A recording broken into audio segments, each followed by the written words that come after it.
menaikkan status tersangka kepada Muhammad Rizik alias Habib Muhammad Rizik Syihab. Dan selanjutnya penyidik juga sudah membuat surat pencekalan, pencekalan yang pertama kepada Muhammad Rizik alias Habib Muhammad Rizik Syihab kepada Ditjen Imigrasi Kemenkumham dalam waktu 20 hari. Apa? Ajaran agama apa? Siapa yang ngajarin? Siapa yang ngajarin? Lah kok di Indonesia dianggap kejahatan? Mengucapkan baik-baik saja dianggap kejahatan, kriminal, harus dipenjara, kurang ajar. Masya Allah, saya nggak bisa terima begitu saja. Urusan saya di penjara saya nggak peduli. Mau di penjara setahun, 2 tahun, 3 tahun, ini perjuangan. Saya tidak terima. Kenapa syariat Nabi yang kita amalkan kok dikriminalisasi? Dan ini nggak boleh dibiarkan. Kalau ini dibiarkan, lama-lama syariat Islam itu dianggap kejahatan semua, saudara. Bahaya tidak? Bahaya tidak? Nah begitu saya tanya, kalau begitu negara Republik Indonesia ini wajib tidak diperbaiki? Wajib. Saya mau tanya semua, wajib tidak diperbaiki? Wajib tidak dibersihkan? Wajib tidak diselamatkan? Siap bersatu? Siap berjuang bersama? Takbir! Sallu ala Nabi. Nah jadi itu saudara, saya paham saudara, Jokowi mau balas dendam. Balas dendam dari siapa, Beb? Nanti ceramahnya sampai subuh. Jangan dijawab dulu deh, buat Agustus. Buat Agus.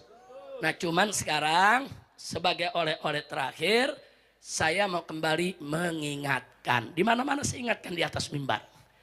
Saya ditanya saat ini, Habib, ini negara di pusat lagi kacau balau. Ini semua lagi ribut. Tapi kok Habib sekarang nggak bergerak lagi? Kenapa tidak kumpulkan umat lagi? Jutaan di Monas umpamanya untuk membersihkan negeri ini. Nah kenapa kok Habib nggak bersuara lagi? Saya udah lama nggak dakwah kemana-mana. Baru ke Aceh ini saya datang untuk dakwah besar-besaran lagi, saudara. Karena saya cinta kepada umat di Aceh, saya nggak mau Aceh dikorbankan lagi. Betul? Betul? Nah terus saya jawab. Mau tahu jawabnya? Betul? Saya bilang, saya bukan gak mau ikut campur. Ini serigala sama serigala lagi berantem. Buaya sama buaya lagi ribut. Kalau buaya sama buaya ribut, jangan ada di tengah-tengah, luka kita. Betul? Betul? Atau bahasa yang lebih ekstrim lagi, tenang. Jangan ikut campur. Ini setan sama setan lagi perang. Siapa yang lagi perang? Siapa yang lagi perang? Setan sama setan lagi perang. Kalau setan sama setan lagi perang, jangan dipisahin. Betul? Betul? Kalau perlu adu lagi. Setuju gak? Setan sama setan perang, aduin. Nanti setan yang satu kalah, setan yang satu menang, udah lemes, jorokin. Kita yang menang, betul? Setuju tidak? Setuju tidak? Setuju tidak? Tahu setannya? Tahu? Lu jangan nanya dong. Lu pakai nyebut lagi namanya. Ya, tapi yang disebut bener juga sih. Udah jangan nyebut, jangan nyebut. Tapi yang ente sebut barusan benar. Astagfirullahaladzim, udah kita tahu sama tahu setannya. Jangan tanya saya. Kalau tanya saya ntar pulang dari Aceh saya ditangkap lagi. Waduh, man, siapa aja lu? Orang Aceh enak, Habib ditangkap, siap. Lu yang siap, gua yang di penjara. Saudara, emang anak muda zaman sekarang generasi apa sih nih? Milenial. Beta, Z, apa L, nggak paham dah. Ini model-model generasi sekarang kalau ada Habib ditangkap, ya Allah, alhamdulillah untung Habib doang yang ditangkap. Jangan, doain biar selamat semua. Amin. Amin. Amin ya Rabbal Alamin. Insya Allah saudara. Nanti kalau sudah tiba saatnya, saya akan kembali lagi ke Aceh. Kita akan banyak bercerita dengan saudara di Aceh. Setuju tidak? Boleh saya kembali lagi? Boleh balik lagi? Takbir. Siap memperjuangkan syariat Islam di Aceh. Siap dukung para ulama Aceh. Siap dukung para ustadz di Aceh. Takbir. Takbir.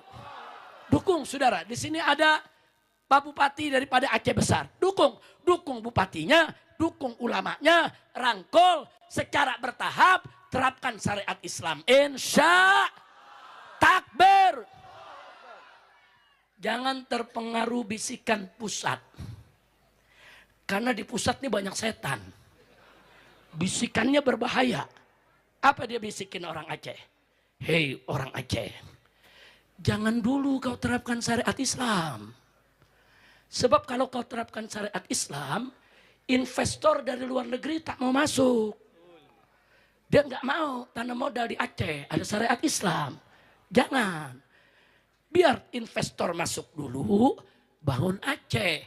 Nanti kalau Aceh udah dibangun, bagus, sejahtera, baru pakai syariat Islam.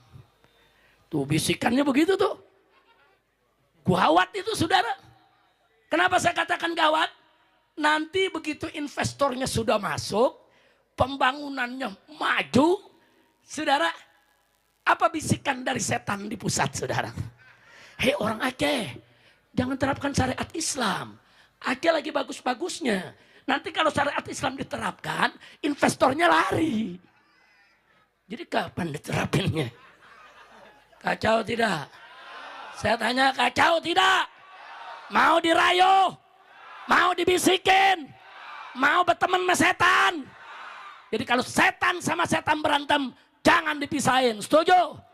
Gelar tikar, taruh kopi, nonton setan perang lawan setan. Orang yang ngaku-ngaku orang perang, beda dia. Nah, orang terlatih dengan orang yang terlatah itu beda. Orang yang terlatih dengan orang latah beda. Orang terlatih seperti gubernur kami misalnya. Dulu beliau Kem Tanjura, Tripoli, Libya ya, latihannya di situ. Jadi latihan perang gitu. Nah, kalau si Rizik latihannya di mana? Perangnya di mana? Tahun berapa? Letting berapa? Nah, jadi beda gitu. Gadang-gadang imam besar umat Islam. Gue umat Islam di Aceh. Gue nggak ngakuin dia imam besar. Apakah gue PKI? Gue kafir gitu. Jadi mungkin bagi teman-teman yang tidak paham, di Aceh itu ada berbagai macam ras. Di sini kita hidup dengan damai. Tidak ada saya ini dari Yaman, saya lebih mulia dari Anda. Nggak ada, nggak laku.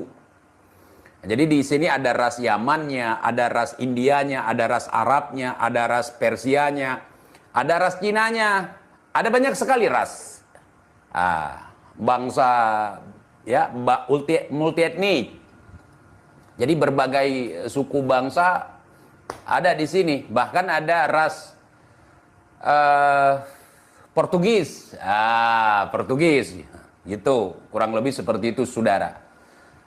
Bukan percampuran zaman sekarang, bukan. Kalau percampuran zaman sekarang itu ada sedikit. Itu percampuran zaman dulu. Rohingya nggak ada, cuman Bangla ada, Bangladesh. Salah satu contohnya ya Kori. Dan itu di Aceh itu nggak dianggap cucu Nabi ataupun tidak digadang-gadangkan cucu Nabi, saudara. Kemudian Bang Rizik ke Aceh ngapain? Kemarin kan katanya mau ngegas soal Mulyono yang ngambil pulau, entah apalah. Mulyono nyuri pulau. Kemudian Pak Titonya ngambil pulau gitu. Memang kita tahu, memang iya atas keputusan Mendagri tersebut, akhirnya menimbulkan kisruh di masyarakat gitu. Kami nggak perlu FPI, kami nggak perlu Habib. Kami bisa menyelesaikan masalah kami sendiri, saudara. Kalau Habibnya mau ngedukung masyarakat kami, terima kasih, syukran, jazakumullahu khairan katsira. Ya, terima kasih banyak. Kalau nggak mau, nggak apa-apa juga. Kami nggak ngaruh. Ada Habib, nggak ada Habib, nggak ngaruh. Habib mendukung atau tidak ngaruh. Oh, begitu, saudara. Yang penting, wakil rakyat mau bekerja dengan optimal. Pemerintah daerah kami mau bekerja secara serius, gitu. Nggak perlu koar-koar pun nggak apa-apa gitu. Karena ciri khas kita bukan koar-koar. Kalau saya bukan ciri khas Aceh ini koar-koar. Saya ciri khas Hadrami, bukan, Petamburan. Saya kan berguru beberapa tahun yang lalu kepada Imamul Cebol. Gitu. Jadi wajar kalau saya koar-koar seperti ini. Karena saya muridnya si Cebol. Takdir, saudara, takdir. Si Rijik nyampe ke Aceh persis seperti anak haram di hari akhirat. Kalian tahu anak haram di hari akhirat itu istilah kami di Aceh. Anak haram di hari akhirat itu ke langit nggak nyampe, ke bumi nggak nyampe, alias ngingi. Sakit hati kau. Udah siapkan ceramah, bahan provokasi, bahan ngadu domba, sampai dia di Aceh masalah udah gelar. Mau bilang apa? Mau bilang apa lagi? Yang pas kalian itu semua dikumpulkan, ditaruh itu di pulau. Di pulau yang 4 itu, taruh kalian itu di situ, tinggal di situ. Mau nggak? Biar kuusulkan. Biar kalian nanti bisa klaim daerah kami indah, ini merupakan bentuk dream, saudara. Gimana? Kalau kalian para habaib mau tinggal di pulau itu, karena kan belum ada yang huni gitu. Biar kalian di situ. Karena kalian juga punya garomah datuk kalian. Jadi pulau, ada satu pulau di situ. Kalau pasang, pulaunya tenggelam, hilang. Kalau surut baru nampak lagi pulau. Kan kalian punya ilmu ngapung kayak tai gitu. Mau nggak? Biar kuusulkan kepada mualim. Kalian punya garomah kayak tai gitu, bisa ngampung di air, bisa ngambang di air gitu. Mau nggak? Jawab dong, Kevin. Biar gue buat proposal untuk menampung kalian itu. Kalian punya garoma. Tapi TIJ ini nggak bisa. Pulau ini kalau lagi pasang itu bisa tenggelam. Nggak apa-apa, mereka kayak tai ngambang, gue bilang gitu.